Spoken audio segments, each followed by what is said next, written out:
Thank you, Madam Chair, and thank you for holding this hearing. I appreciate this very much, and thank you for allowing me to wave on. I also want to thank the witnesses, particularly my constituent, Missy Jarrett. Missy, thank you for being here. Your courage is an inspiration to all of us, and I want you to know how much we appreciate this. I know this is not easy for you, and you've been up here, it's the second time you've been up here in, I think, less than a month. Mm-hmm. And we appreciate that very much. And I know that, I can only imagine what it's like to lose a son. I can't even go there. But I want you to know that you've made a purpose of making sure that you're advocating for necessary changes and reforms to the VA that would raise awareness about the dangers of illicit fentanyl poisoning. As you know, I'm a pharmacist, and I'm very familiar with fentanyl, and I'm very familiar with the illicit use of it. But I want to tell you, Madam Chair, members of the committee, first class, as you heard, I'm sure, first class Landon Holcomb exemplified what it meant to be and to serve his country. He was born in Savannah, Georgia on April 22nd, 1985, and he was a proud veteran. And he was a patriot of this great nation. He served as an air traffic controller in Jacksonville, Florida. He was a father to 2 children. They're now teenagers. And he passed away on May 2nd, 2024, due to fentanyl poisoning. Poisoning. Not fentanyl addiction, fentanyl poisoning. He was a veteran who was experiencing mental health issues, like many of our veterans do once they get out of the service. And like many of our veterans, he reached out to the VA, but unfortunately, the VA's response was not adequate, and it was unsuccessful at preventing the tragedy from occurring. Under the previous administration, the VA canceled multiple visits and denied Mr. Holcomb the chance to see a health care provider during a time of need. Ms. Jarrett, do you believe, had your son been able to receive care from qualified providers in the community without delay, do you believe it would have changed the outcome? Yes. He would be with us today.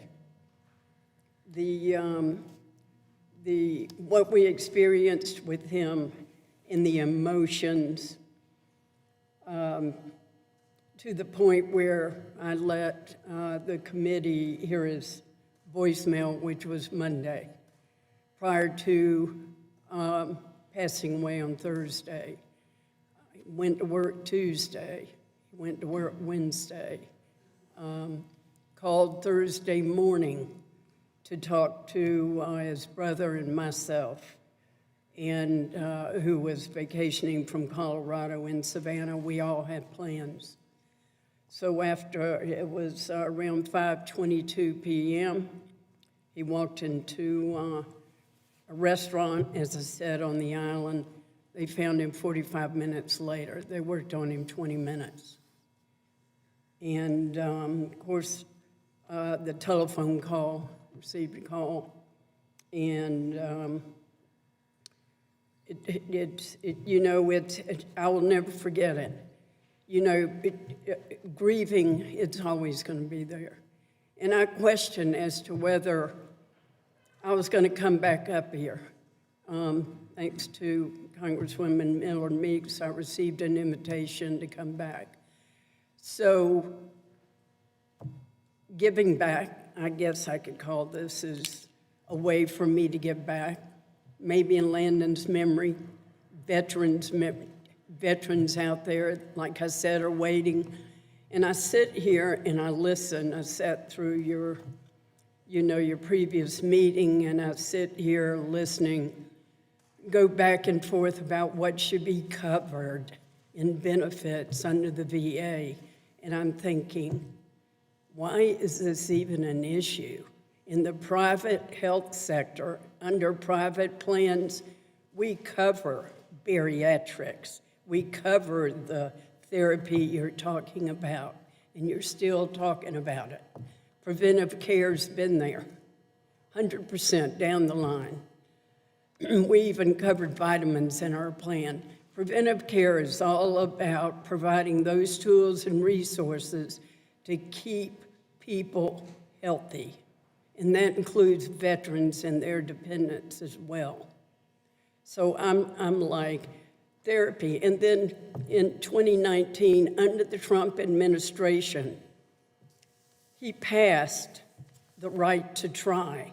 Yet you're sitting here talking about, are we going to cover this or that? Well, a veteran has the same right as we do to try psychedelics, to try cancer treatments, to try therapy programs. If I'm wrong, let me know, but in my mind I was thinking, right to try's out there. Why is it a question?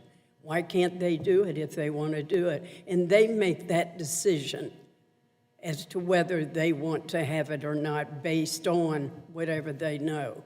So under the VA, I can't imagine, I just realized you're talking about there's not a fee schedule. How do you operate without a fee schedule?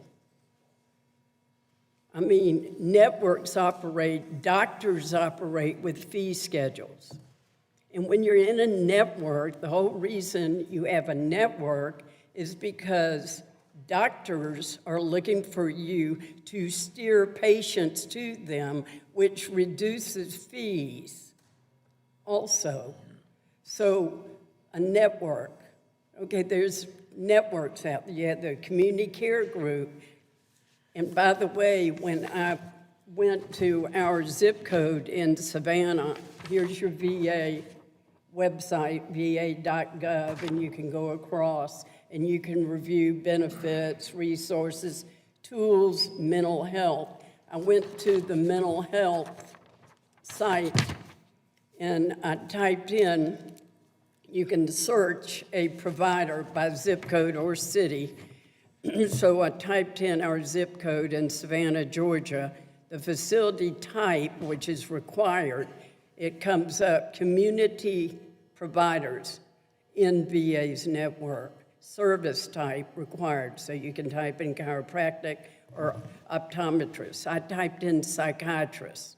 It pulled up. We couldn't find that. Please try another service. Ms. Jarrett, I'm sorry, we've already gone over, and the chair has been very indulgent. But again, I want to thank you for being here, and I want to thank you for your courage and for your advocacy. You've made it your purpose to bring this to attention to all of us, and we appreciate that very much, and God bless you. Thank you, Congressman. I appreciate